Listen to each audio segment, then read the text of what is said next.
queridos, vamos ler a palavra de Deus, aproveitar que você já está de pé. Capítulo 24 do Evangelho de Mateus, versículo 14. Eu havia me esquecido, vamos estar lembrando também do Alex, ele está em Beja, está da nossa igreja de Beja hoje, ministrando ali, pregando ali. Vamos orar pelo retorno dele, não é? Para que tudo corra bem no retorno do servo de Deus. Mateus capítulo 24, versículo 14.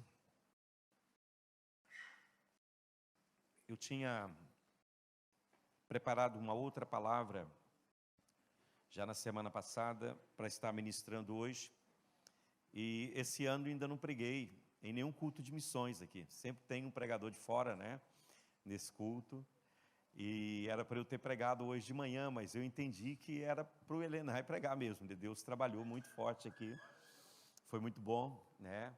E é gostoso ouvir a palavra de Deus. Eu gosto muito mais de ouvir às vezes do que de falar, mas quando me manda falar, eu gosto de falar também. Diz assim, vocês estão rindo, não sei porque eu prego, né? Raramente. Capítulo 24, versículo 14. Gente, temos visita hoje, não vamos espalhar, não espalhe. Comportem-se, por favor. Diz assim, e será pregado este evangelho do reino por todo mundo, para testemunho a todas as nações, então virá o fim. Amém? Pai, muito obrigado pela tua palavra, obrigado por tudo que o Senhor já tem falado aqui, já tem ministrado. Ó Deus, tu és tão bom para conosco. Obrigado por este louvor tão gostoso que nos conduziu à tua presença. Obrigado aqui pela palavra do pastor Paulo, do pastor Marcos.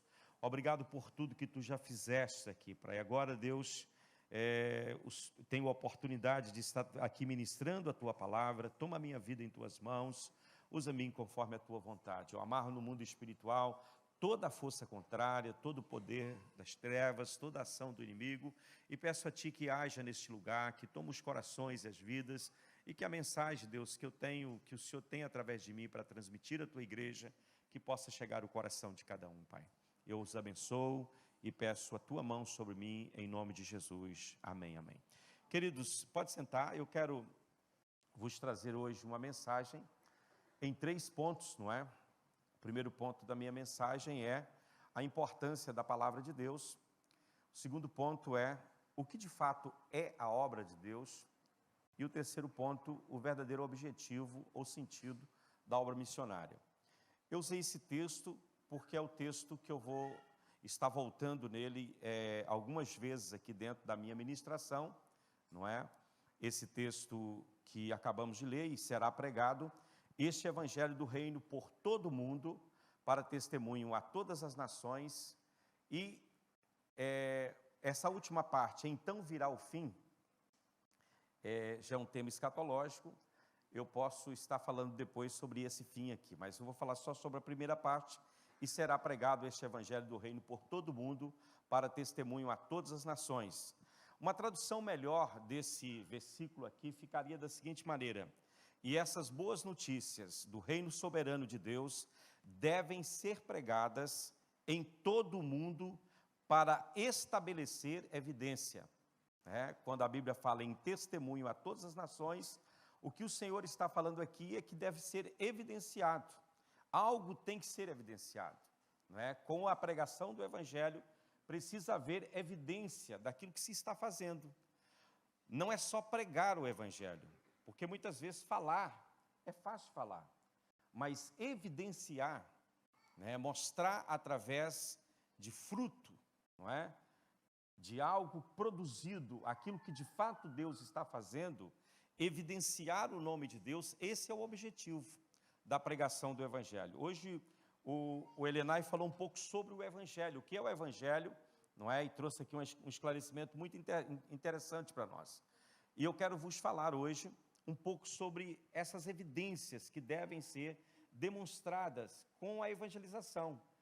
Hoje, quando se fala em missões, eu já lido com missões há muitos anos, né? Desde o ano de 87 que eu lido com missões. Sou pastor há quase 40 anos e há 35, aproximadamente 34, 35 anos, desses 38, 39 anos como pastor, eu lido com missões. E missões é tudo para mim, é o meu fôlego, é o meu respirar, não é? E por muito tempo, o meu entendimento sobre a obra missionária, ainda que fosse bem intencionado, estava desvirtuado daquilo que era de fato o projeto e o propósito de Deus relativamente à obra missionária, não é? Eu fui impactado com a questão missionária quando estava no seminário, quando fazia seminário. Era aluno do primeiro ano no seminário, e ali, pela primeira vez, eu tive um impacto sobre, de fato, o interesse de Deus por esta obra tão importante e tão maravilhosa que é a obra missionária. Eu fazia a obra de Deus já antes de ir para o seminário, eu já trabalhava com plantação de igreja, eu já trabalhava, fazia trabalho de evangelismo e coisas do gênero, mas ali Deus começou a falar comigo e começou um processo de me ensinar o que de fato é missões, o que de fato é o interesse de Deus, nessa questão da pregação do Evangelho. E ao longo dos anos eu tenho percebido que as pessoas estão enfatizam mais a viagem do que a mensagem. Eles focam mais no id do que no fazer discípulo, não é? O que encanta as pessoas não é o trabalho em si, ou a obra em si, mas é a possibilidade de ir de um lado para o outro, mas a Bíblia diz, ide e fazei discípulo, está lá em Mateus 28, não é? Portanto, ide e fazei discípulo de todas as nações. A maior parte dos movimentos missionários, eles enfatizam mais o ir. É claro que se não for, se não for enviado, não há quem possa ouvir. E se não ouvirem, também não poderão crer. Então, é importante que se vá, mas a ênfase não está no ir. A ênfase está no fazer discípulo, não é? Paulo vai dizer aos Gálatas que ele sofria dores de parto, até que Cristo fosse formado neles. O objetivo principal era formar Jesus nas pessoas.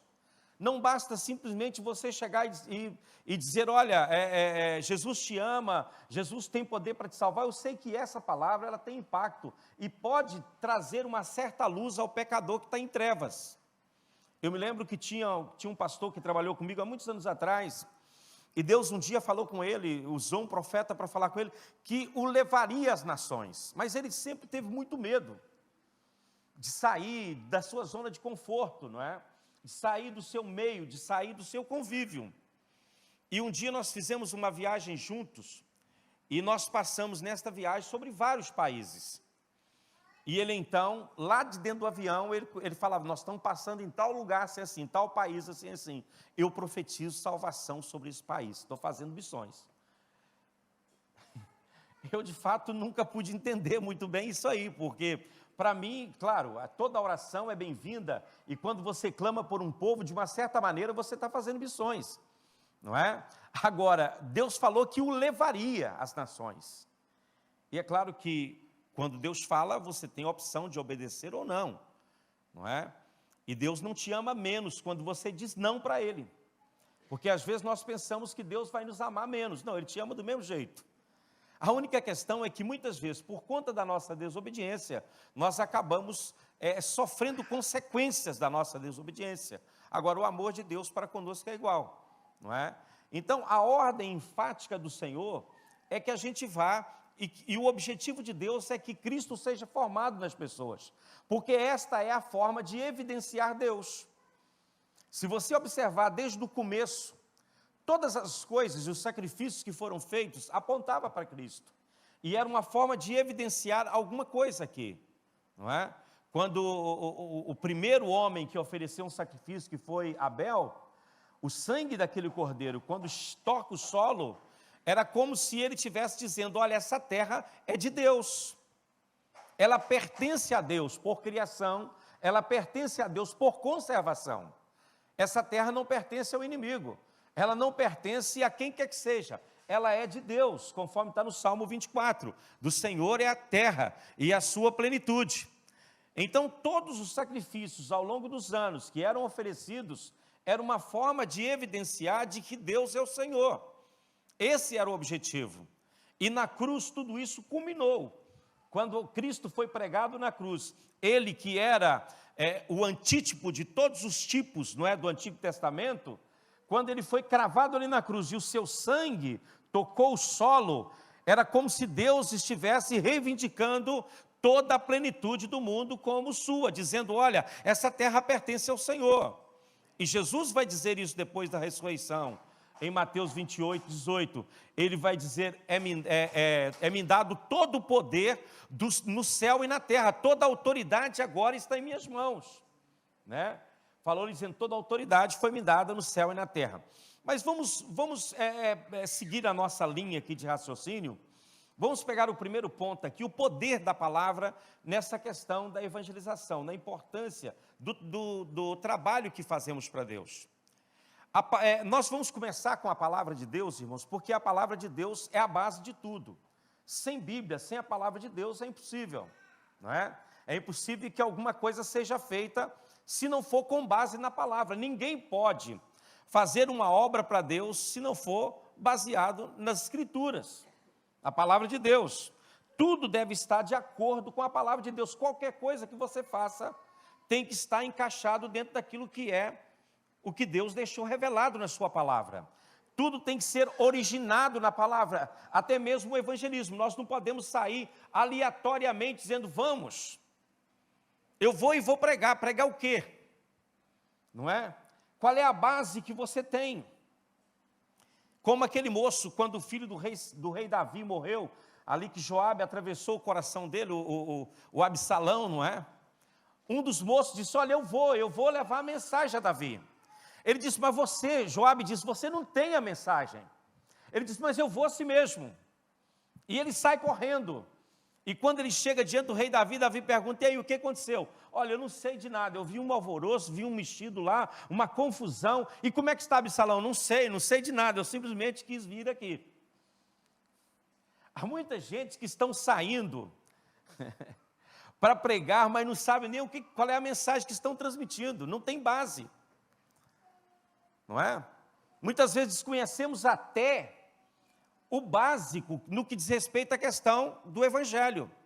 Aqui em Portugal há muito disso, nós vivemos muito isso, de muitas pessoas que saíram dos seus países, vieram para aqui. Eu estou em Portugal há 22 anos, e já vi isso demais.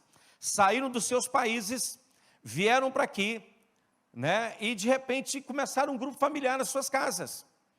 E daí um ministério que nem os conhecia, os adota e os consagra pastor. E eles começam a liderar pessoas. É o absurdo dos absurdos que temos vivido nesses últimos tempos. Agora, todas as coisas, todos os projetos voltados para Deus, têm que ter como base a própria palavra de Deus. Amém? Tudo que eu fizer para Deus, na minha relação com Ele, na minha relação com o mundo, a obra missionária é uma delas, eu tenho que fazer com base na palavra de Deus, eu tenho que estar enquadrado dentro do propósito expresso na palavra de Deus. Eu preciso ter esse entendimento. Por exemplo, a maior parte de nós pensamos que o fim último da pregação do Evangelho é conversão de almas. Esse é um grande erro que cometemos.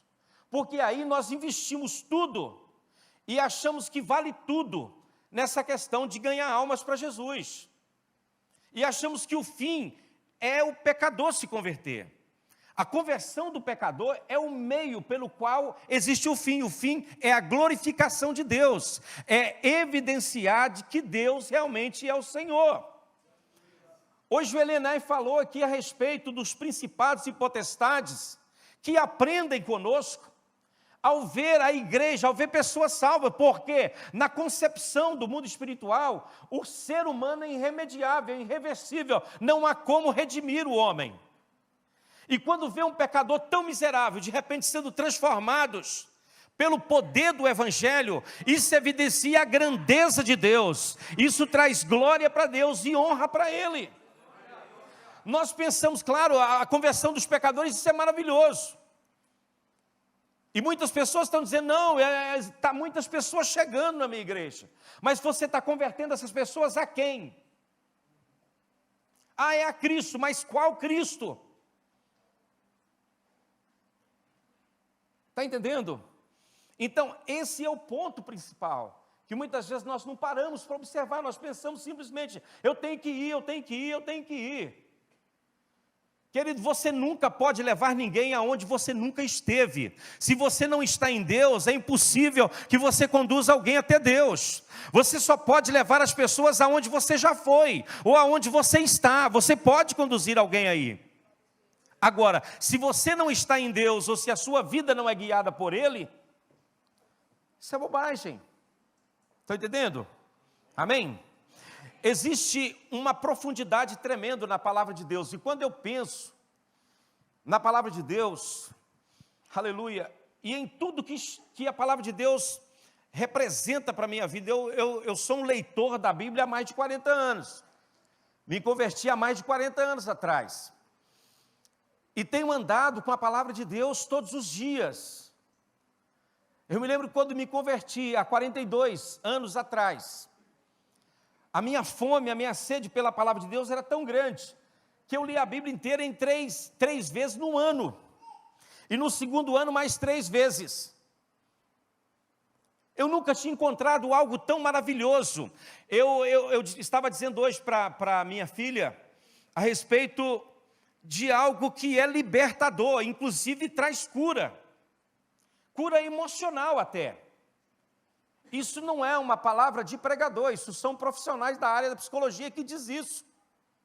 A contemplação é um sentimento que produz um bem-estar tão grande que pode ser curativo. Quando você contempla algo, você se maravilha diante de algo. Quando algo te maravilha, algo que está diante de você e você fica, gente, que coisa, enche os seus olhos. Você sente aquela coisa boa dentro de você. Isso é curativo. E quando você vê as grandes obras de Deus, aleluia, e contempla as coisas do Senhor. Foi por isso que o salmista diz no Salmo 19, quando eu vejo os teus céus, obra dos teus dedos, a lua e as estrelas que tu formaste, quem é o homem, quem é o homem mortal para que te lembre dele, quem é o filho do homem para que tu o visites.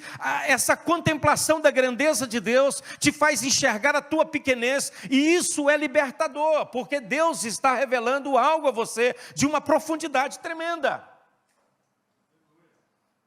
A Bíblia é um livro profundo, as palavras de Deus são palavras profundas. Talvez nenhum de nós jamais conseguiremos chegar à profundidade da palavra. Mas mesmo na superfície da palavra, existe tantas coisas para nós que nos maravilha. Mesmo se você pegar um versículo lá que você já leu ele tantas vezes, e de repente debruçar-se sobre ele e deixar o Espírito te conduzir, você vai viajar e muito. Por quê? Porque é algo profundo em Deus. Quando você pensa que capturou tudo de Deus, existe um oceano de Deus para você descobrir. Aleluia, louvado seja o nome do Senhor. As Escrituras elas são o sopro de Deus. Aleluia, foram inspiradas por Ele, saíram dEle. E tudo que sai de Deus é tão grande quanto o próprio Deus. Então, quando você olha para a Bíblia, você tem que pensar nela dessa maneira. Não pode ser um livro tratado com leviandade, onde você pode interpretar como você bem quer. Aleluia. A palavra de Deus é tão plena quanto o próprio Deus. Não existe uma mente pequena por trás da palavra de Deus. Por trás da Bíblia existe Deus, é a palavra dEle. Assim como por trás da palavra de um homem existe o próprio homem, atrás da palavra de Deus está o próprio Deus, é Ele, e Ele garante a sua palavra. Eu me preocupo muito com pessoas que volta e meia vai orar para comer, estão profetizando isso e aquilo. Eu me preocupo muito porque Deus não fala muito, minha gente. Deus fala pouco. Sabe por que Deus fala pouco? Porque tudo que Ele fala vira lei, tem que acontecer. Se saiu da boca dEle, vai acontecer, passa céu e terra. Ele vai dizer, vai passar o céu e a terra, mas as minhas palavras não vão passar. O que eu falei está dito. Está dito. Aleluia. A mente de Deus é essa mente inesgotável. Assim como a palavra é inesgotável, a mente de Deus é inesgotável. e vice-versa. Você nunca irá entrar nas profundezas, não é? A palavra de Deus vai dizer que um ser consegue entrar na profundeza de Deus, que é o próprio Espírito de Deus. A Bíblia vai dizer que quem conhece a profundeza de Deus, senão o Espírito de Deus? Ele conhece a profundeza de Deus. E a palavra de Deus é tão poderosa, vai dizer que ela é mais cortante. Hebreus 4, versículo 12. Ela é mais penetrante do que uma espada de 2 fios que penetra até a divisão da alma e do espírito.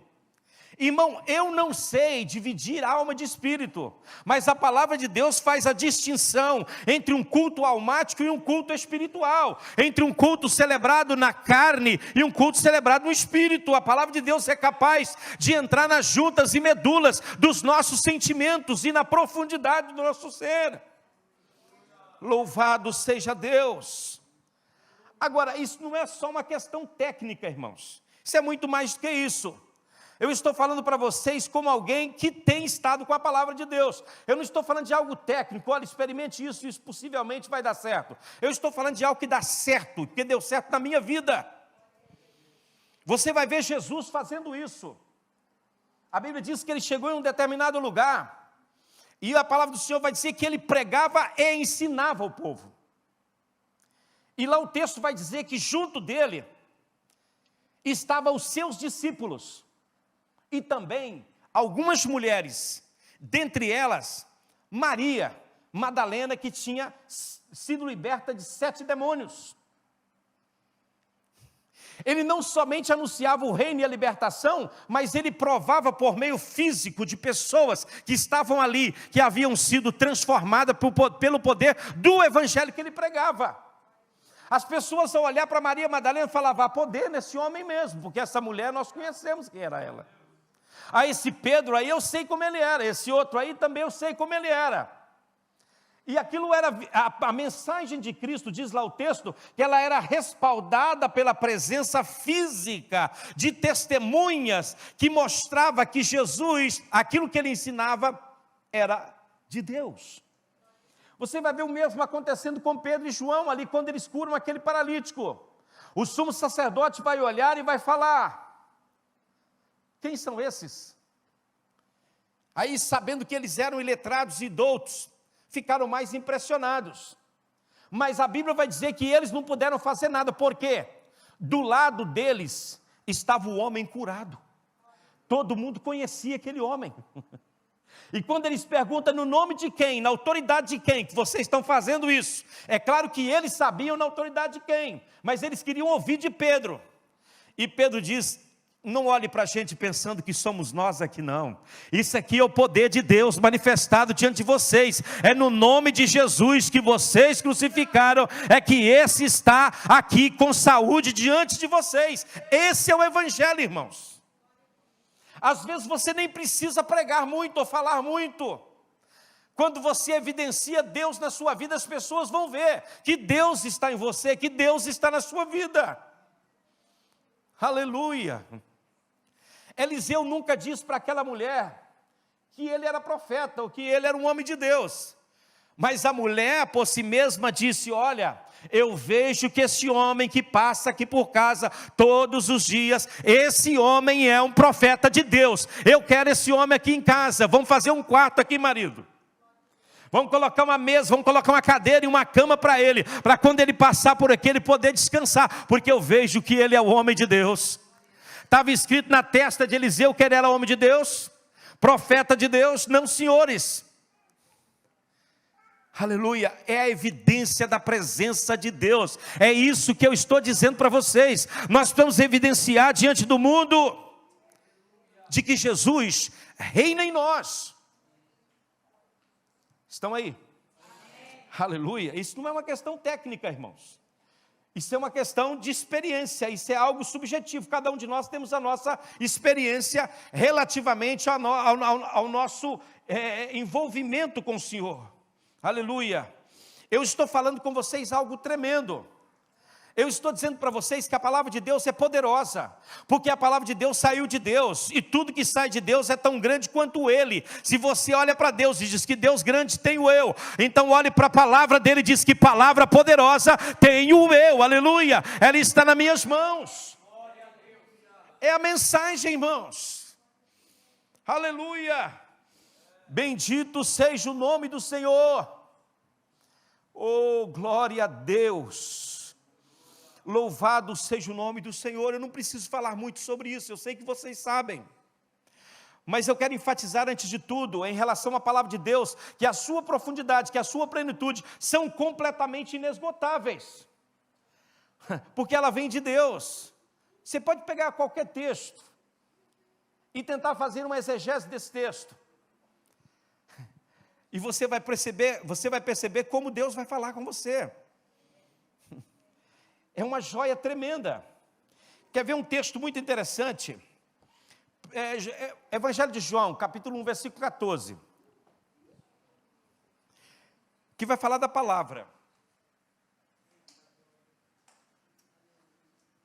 E o verbo se fez carne e habitou entre nós, cheio de graça e de verdade, e vimos a sua glória como a glória do unigênito do Pai.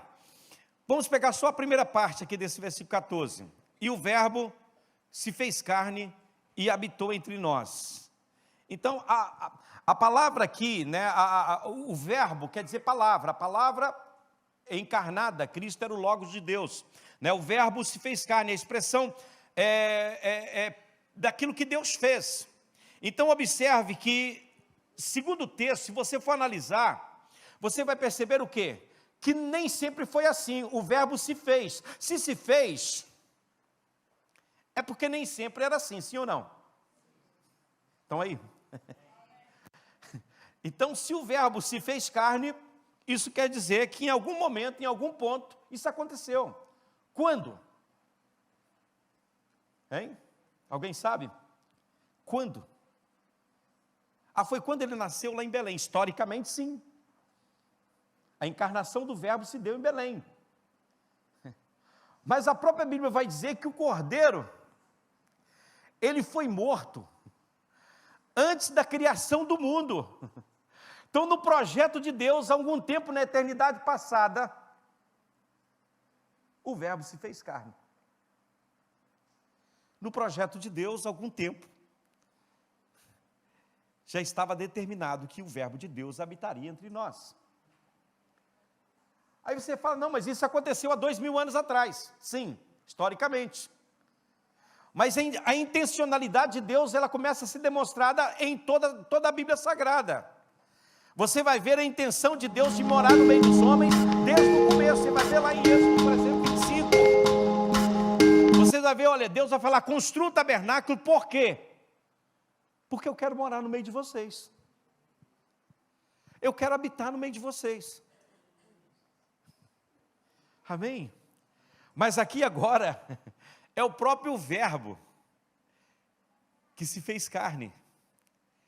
E ele então vem e monta a sua tenda entre nós. Isso não é privilégio, irmãos? Eu acho isso maravilhoso. Ele vem e fala, ó, gente, eu vim morar no meio de vocês, eu vim ser como um de vocês aqui. Deus nos ama tanto, que Ele deu o seu Filho, para que viesse a este mundo, para estar entre nós e habitar entre nós. Aleluia, aleluia. Paulo vai chamar isso do grande mistério da piedade, que fala da encarnação do verbo. Lá em 1 Coríntios ele vai falar disso. Grande é o mistério da piedade, aquele que foi manifestado na carne, foi justificado em espírito, foi visto pelos anjos, foi pregado entre os gentios, foi crido no mundo e foi recebido em cima na glória. Esse é o grande mistério. Até hoje, a nossa mente finita não consegue entender como Deus fez isso. Por que é difícil para as pessoas acreditarem, e para os judeus principalmente? acreditarem na encarnação do Verbo, porque para eles isso é uma coisa surreal, isso está completamente fora daquilo que é o possível. Mas está na profecia, tal ou não está? Eis que uma virgem, rei, você não quer dar um sinal, vou dar um sinal para você. Eis que uma virgem dará à luz a um filho, oh aleluia, e ele se chamará Emanuel, porque ele livrará e Deus estará no meio de vocês, Deus vai vir habitar entre vocês.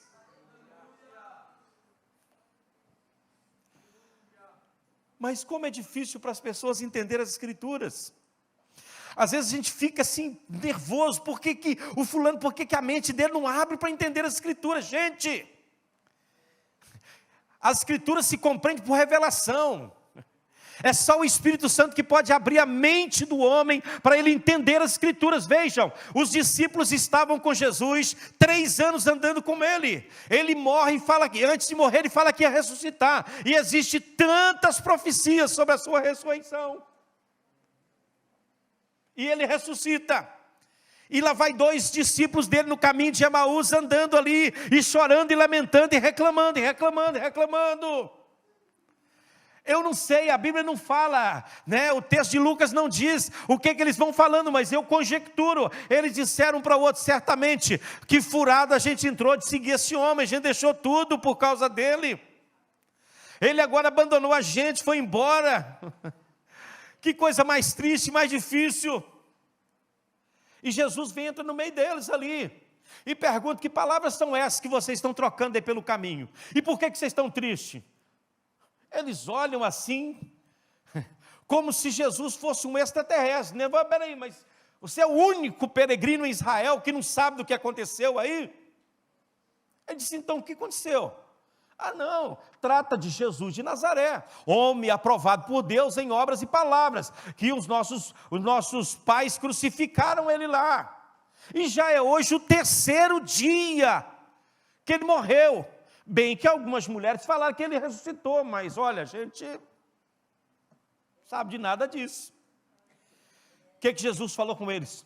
Honestos e tardos de coração para entender as Escrituras.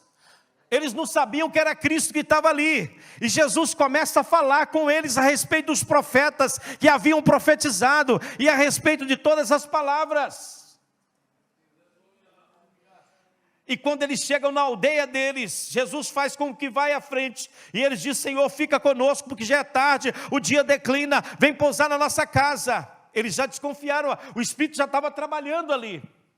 E Jesus entra na casa deles. E no partir do pão, Jesus se revelou a eles. Mas desapareceu da presença deles. E eles diziam para os outros assim, olha, porventura não ardia o seu coração quando ele no caminho partia conosco a palavra. Aleluia.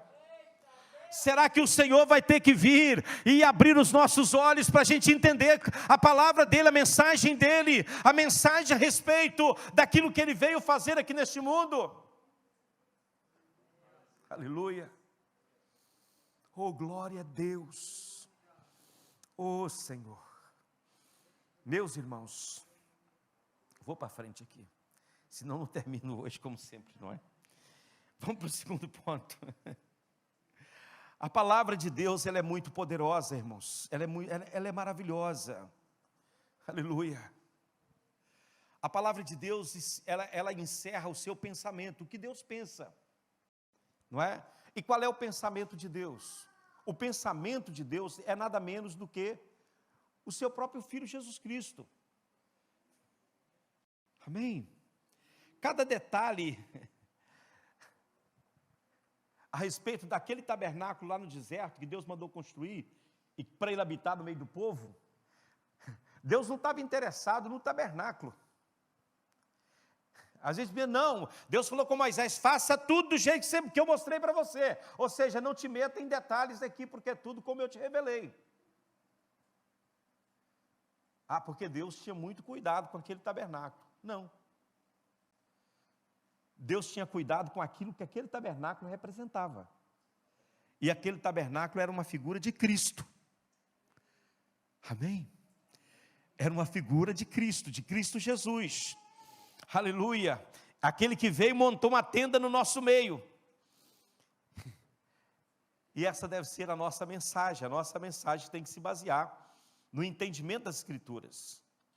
Agora, quando nós pensamos sobre qual é o nosso verdadeiro trabalho aqui, partindo do princípio que a nossa maior preocupação seja a obra de Deus.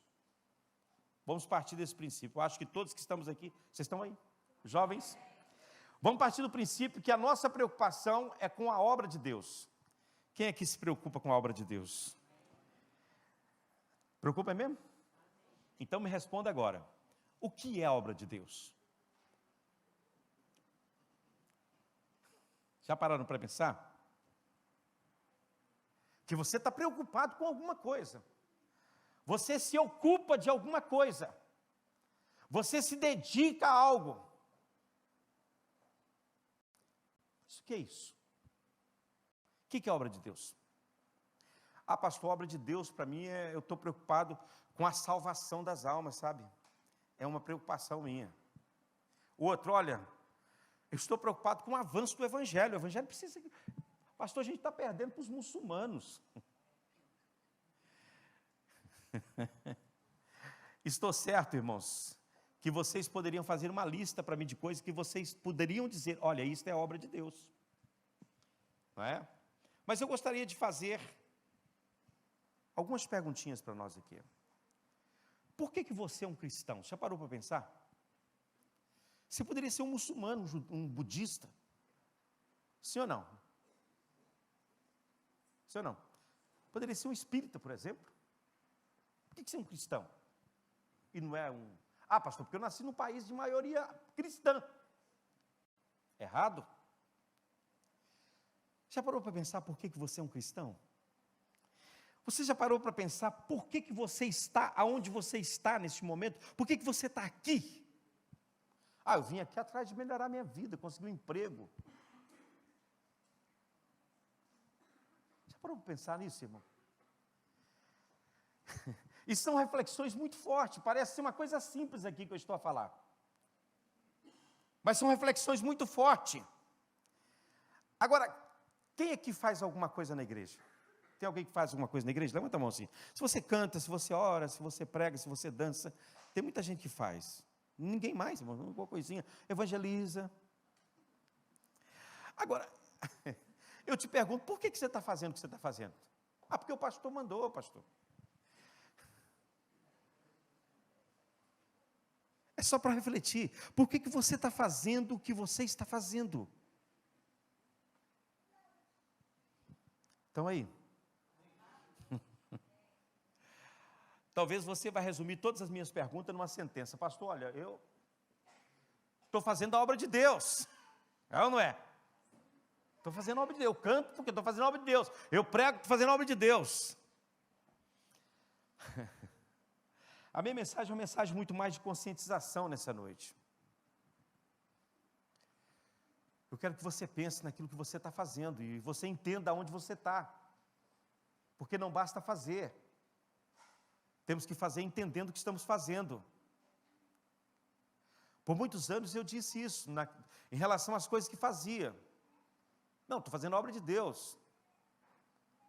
Quando meu pai, eu trabalhava com o meu pai, era ainda jovem. Eu disse, pai, eu fui convidado para ficar a tempo integral pela igreja. E ele disse, então, você vai me deixar? Vai deixar aqui a empresa, vai deixar, vai me abandonar. A minha resposta para ele foi, pai, eu tenho que fazer a obra de Deus. Mas se naquele tempo me perguntasse o que era a obra de Deus, eu ia dizer que a obra de Deus era aquilo que eu estava fazendo. Né? Sim ou não? Por favor, não me leve a mal, por favor, irmãos. Eu quero que você entenda uma coisa, não vai sair por aí dizendo que o pastor falou que pregar não é obra de Deus, que orar pelas pessoas não é fazer obra de Deus, eu não estou dizendo isso aqui. Eu só quero que você reflita comigo a respeito disso, não é? Quero que você pense a respeito disso, e quero que você olhe para aquilo que você está fazendo e coloque um mais aí, um mais desafiador, não é? Coloca um mais aí, eu estou fazendo isso mais, não é? Porque esse mais, ele pode te colocar para fora da obra de Deus, quando você coloca ele aí. Eu estou fazendo isso, e o meu objetivo é estar fazendo a obra de Deus, mas quem recebe os louros aqui sou eu. Quem realmente é reconhecido aqui, sou eu. Esse mais, ele é desafiador, não é? E você tem que colocar isso dentro do seu coração. Porque o que fazemos não basta simplesmente nós fazemos obras para Deus, nós temos que fazer obras com Deus. Amém? Ele quer estar junto com você. Sim ou não? Ele quer estar ao seu lado. Durante o processo daquilo que você está fazendo. Ele quer orientar você por meio do seu Espírito Santo, que habita em você, que mora em você, que vive em você. Aleluia! Louvado seja o nome do Senhor. A obra de Deus é tudo isso que eu falei aqui, que talvez você esteja pensando aí. Mas isso são apenas meios para chegar à conclusão daquilo que de fato Deus quer. Porque Deus, Ele precisa receber toda a glória e toda a honra daquilo que fazemos. Irmão, até as coisas mais espirituais que fazemos pode estar contaminado com carne. Até as nossas consagrações mais profundas, se não vigiarmos, a carne vai reivindicar os méritos daquilo que nós estamos fazendo para Deus. Está entendendo? Até as coisas mais santas que você pode imaginar. Essa vigilância, ela tem que ser constante em relação àquilo que nós estamos fazendo para Deus. Porque o objetivo tem que ser puro e simples, que o nome dEle seja glorificado e seja exaltado naquilo que eu estou fazendo. Eu estou ganhando almas para Jesus, agora essas almas que eu estou trazendo aos pés do Senhor, está trazendo glória para Ele ou para mim. As pessoas estão olhando e dizendo, nosso Deus, esse rapaz é mesmo bom. E você diz com você, eu realmente sou muito bom. Um dos maiores missionários de todos os tempos, foi chamado o pai das missões em África. Foi um homem extraordinário no trabalho dele.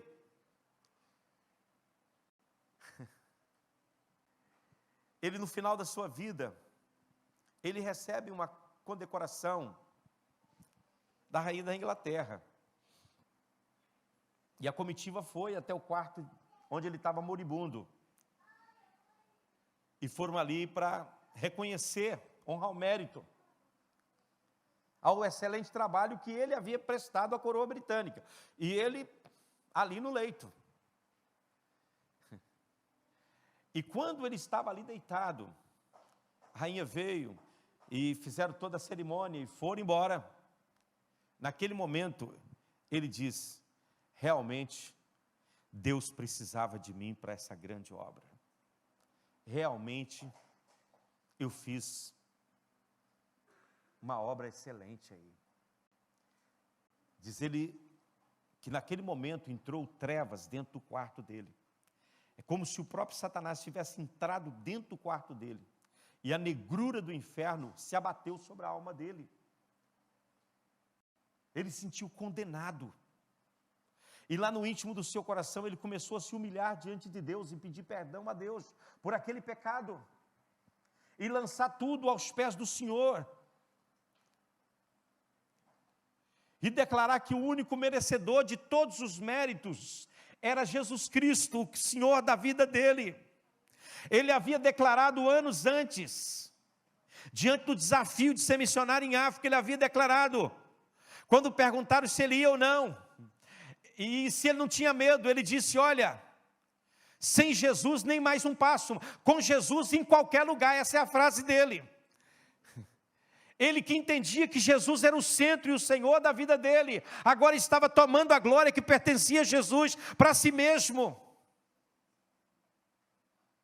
Deus não divide a sua glória com ninguém, irmãos. A glória é para Ele. Amém. Um dos maiores pregadores que eu já ouvi, um dos maiores evangelistas que eu já ouvi pregando. Não conheci ninguém maior que ele, já ouvi muitos pregarem, ao longo desses anos aí caminhando com Deus. E ele pregava para estádios lotados. E ele conta na sua biografia, que ele estava na Argentina, ia fazer uma grande cruzada na Argentina. E o estádio da La Bombonera, o estádio do Boca Juniors, né?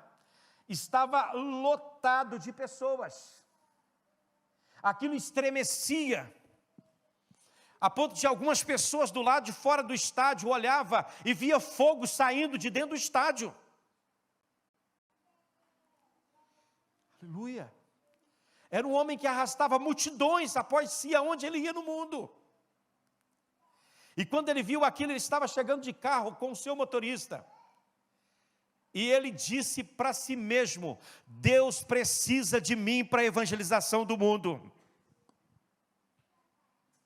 Olha quanta gente está aí. Ele conta na sua biografia que aquele foi o primeiro passo para a queda, o primeiro e decisivo passo para a sua queda. Pouco tempo depois, aquele homem não era ninguém. Ninguém o ouvia.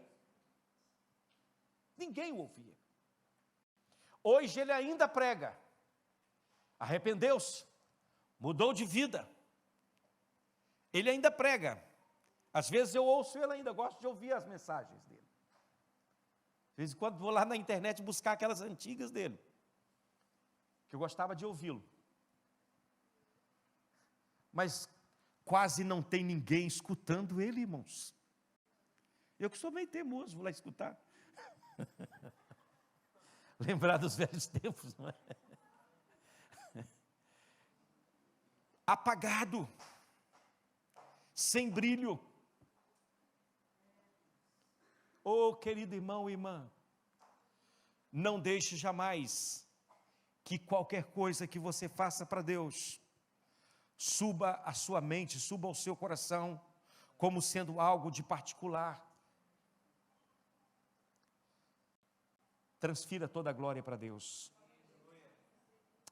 Transfira toda a glória para o Senhor, porque Ele é o único digno. O Elenay leu hoje, no final da mensagem, o texto de Apocalipse 5. E lá nesse texto vai dizer que os 24 anciãos e os 4 seres viventes prostraram-se diante do Cordeiro. E os 24 anciãos lançaram as suas coroas diante do Cordeiro, reconhecendo que Ele era o único digno de receber toda a honra, glória, louvor, exaltação para sempre. Porque nele estava incorporado todo o projeto de Deus, do Cordeiro, que também era leão. Um dia eu prego sobre isso aqui ainda, irmãos.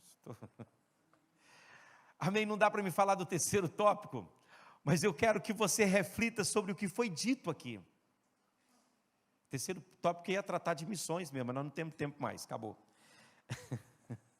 Amém? Eu fico muito preocupado, irmãos, com o fato de sermos absorvidos por aquilo que chamamos de obra de Deus. E o que fazemos revela tão pouco do Senhor. Revela tão pouco. Deus sempre teve misericórdia de mim. E eu tenho pedido a Ele misericórdia mesmo, para que Ele me ensine como caminhar, para que eu possa guardar o meu coração de todo o sentimento. Eu lembro que eu dava aula de teologia no Rio de Janeiro, e isso foi lá pelos anos 90, início dos anos 90. Vamos ficar de pé, irmão, já vou terminar, só vou contar essa experiência aqui. E eu dava aula de teologia ali. E eu dava aula, a minha matéria, uma das minhas matérias era paracletologia, a doutrina do Espírito Santo. E a minha aula era uma aula de manhã, era uma aula pela manhã. Tinha os meus colegas que davam aula à tarde e o outro que dava aula à noite. A minha aula era de manhã, para a turma que estava ali. E eu estava dando aula sobre paracletologia, sobre a doutrina do Espírito Santo. E era uma ministração para líderes e pastores. E o poder de Deus desceu com tamanha graça naquela aula, naquele dia, que pessoas eram cheias do Espírito Santo. Havia um mover extraordinário do Senhor naquele dia. E eu olhava para tudo aquilo e eu dizia: Deus, Tu és tão bom, tão bom, tão bom. E como havia uma turma só e nós éramos 4 professores, enquanto um dava aula, os outros assistiam. E os meus colegas estavam assistindo. E dentre eles, dentre os meus colegas, tinha um professor americano, um professor dos Estados Unidos. E ele chamava, não sei se ainda vive, chamava Randall Walker. Era um excelente professor. E quando terminou, ele veio aonde eu estava sentado, da minha escrivania. Terminou, foi um Pentecoste que o povo não queria ir para o almoço. Não queria ir para o almoço. Aquele mover do Espírito Santo, aquela manifestação gloriosa. Eu era um jovem de 27 anos, né, meu bem? Você estava apaixonado por mim mais daquele tempo. Eram menos de 30 anos, sei lá quantos anos, não me lembro bem. Aí aquele professor veio até mim e disse: olha, pastor, Deus te usou muito hoje na sua aula, foi uma bênção. Mas Deus vai te usar ainda muito mais. Mas Ele manda te dizer: se você quiser manter a graça, a glória, a manifestação dEle na sua vida, nunca te esqueça de onde Ele te tirou, de onde você veio.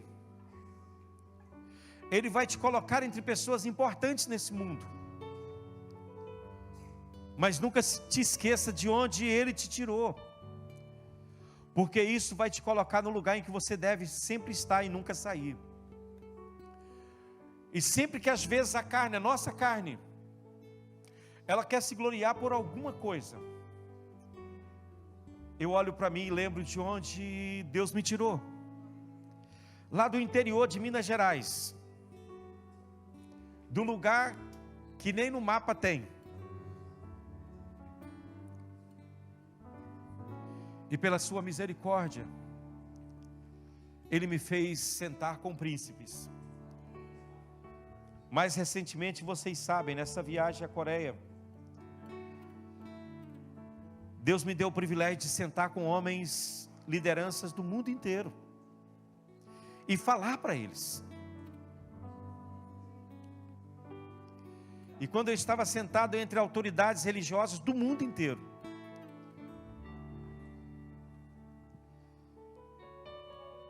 eu só lembrava de Macedônia, de Linópolis, lá onde eu fui criado.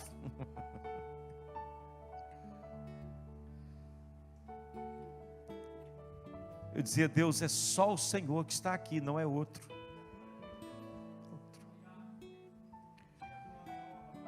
Eram várias autoridades, homens de Deus do mundo inteiro.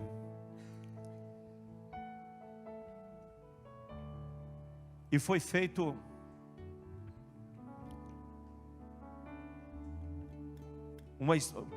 foi dado um tema para debater, e 3 pastores foram escolhidos para debater aquele tema diante da plateia. E eu estava entre os 3. E seria o primeiro interlocutor.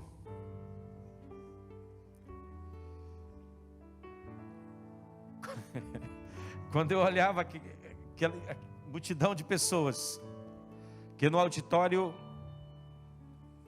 cabia cerca de 5.000 pessoas aproximadamente, eu só pensava de onde Deus tinha me tirado. E Deus tem sido até aqui bom para comigo. Muito bom.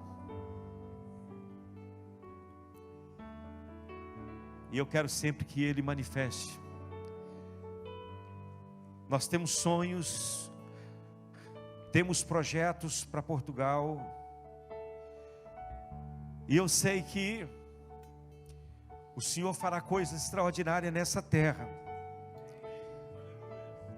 Ele não nos trouxe aqui por um acaso. Eu tive que ir por um tempo ao Brasil, nesse tempo que estou aqui, com a minha família, por um tempo de descanso, não é? Que não foi descanso. E como Deus falou com a gente sobre esse país. Que vontade de voltar. Parecia que eu estava deslocado no mundo.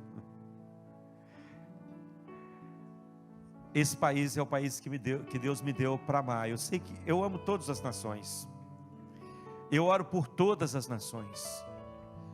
Mas Deus escolheu Portugal e colocou ele no meu coração.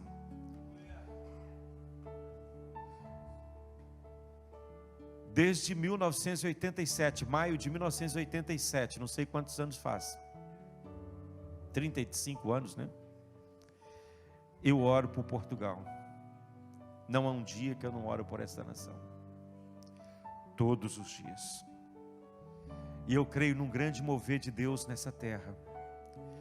E eu sei que Deus trouxe você para um propósito nessa terra. Não deixe que nada e nem ninguém frustre o projeto de Deus da sua vida. Os homens falham, os homens passam, mas Deus permanece. O seu chamado é do céu, não é da terra. Ele te escolheu e te plantou nessa nação como autoridade de Deus nessa nação. Não deixe que ninguém venha frustrar o projeto de Deus na sua vida. Se levante contra qualquer palavra de que você não vai conseguir, de que você não tem, que você não foi chamado. Se levante contra isso e declare no nome de Jesus, aleluia, que você é um escolhido de Deus, porque senão você não estaria aqui, irmãos. Muitos vieram para essa nação e foram embora. Muitos estão aí perdidos nessa nação. Mas você está na casa de Deus, plantado aqui na casa de Deus. A Bíblia diz que nós daríamos fruto, os que estão plantados na casa de Deus. Você teve tudo para desviar, mas não fez. Você está firme. Você teve tudo para voltar, mas não voltou. Você está firme. Aleluia, Deus te plantou e é Ele que tem te sustentado. E é Ele que te capacitará para o grande projeto dEle na sua vida, neste lugar. Aleluias. Vamos orar a Deus. Vamos agradecer o nosso Deus por tudo que Ele nos fez. Aleluia, guarde essa palavra no seu coração. Deixe que o Espírito do Senhor te enche e sopre sobre você a sua graça, a sua unção, o seu poder.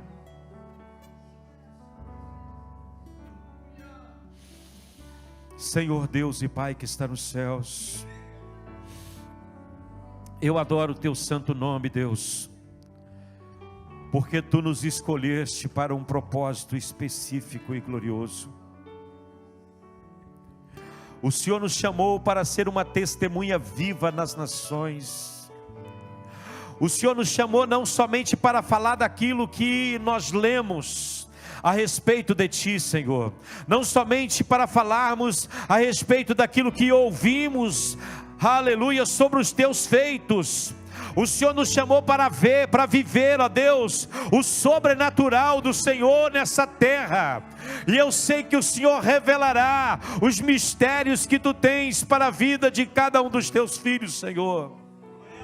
Aqui está uma congregação de jovens.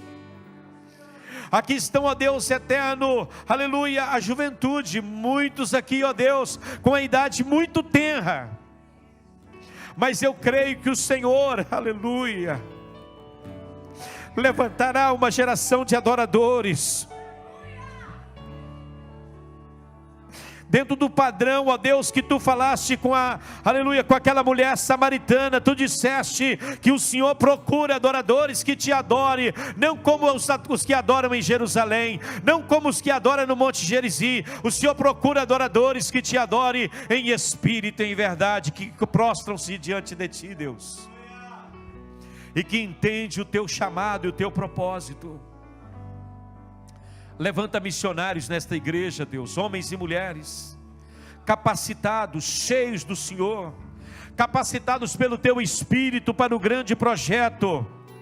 Deus, aqui estão os meus companheiros, pastores, pastor Paulo, pastor Marco, são homens escolhidos pelo Senhor, que Tu trouxeste para essa terra, que estão trabalhando nessa terra em prol do Teu reino, Senhor.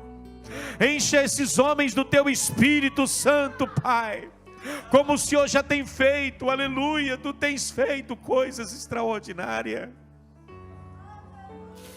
Eu oro a Ti, meu Deus, eu entrego nas Tuas mãos neste momento a vida de cada um dos Teus filhos que estão nos ouvindo neste momento, para que haja um despertar espiritual, ó Deus, nos lares, para que haja um mover espiritual aonde quer que é, ó Deus eterno, ó Senhor amado, esta mensagem está chegando, Deus, e aonde ainda que esta mensagem vai chegar, que o Senhor possa despertar corações e mentes, que o Senhor possa levantar um exército de guerreiros, oh aleluias, oh aleluias, homens como Jonathan, que não, ó Deus, que não olha para as guarnições dos filisteus, que não olha para o grande exército dos filisteus, mas que avança pelas fileiras dos filisteus, e consegue grande vitória para o reino de Deus. Homens como José, Senhor, que estão dispostos a pagar o preço para ver o Teu projeto, que não fazem caso de si mesmos, ó Deus, mas abrem mão de muitas coisas, para que o sonho do Senhor seja uma realidade na vida deles, ó Pai. Oh, levante homens como Samuel, que não se compromete com o pecado, com o mundo, com as coisas deste mundo, Pai. E nos ajude, meu Senhor, a evangelizar este país que precisa tanto do Senhor, que necessita tanto ouvir a Tua voz, de norte a sul deste país, de leste a oeste deste país, ó Deus, que a Tua voz ecoa nos interiores, nas aldeias, nas vilas, nas cidades, ó Deus, nos bairros, aonde quer que haja uma vida sem Deus, que haja a oportunidade de haver um encontro com o Senhor. Nos dê a Europa, Deus, nos dê a Espanha, nos dê cada país deste continente, Senhor.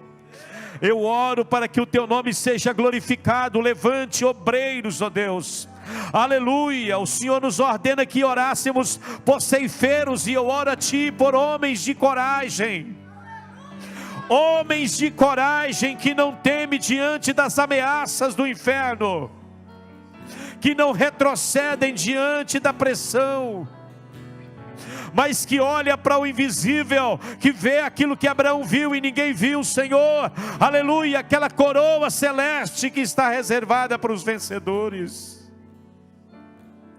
Abra os olhos espirituais de cada um de nós, meu Deus, e nos faça ver a grandeza do Senhor,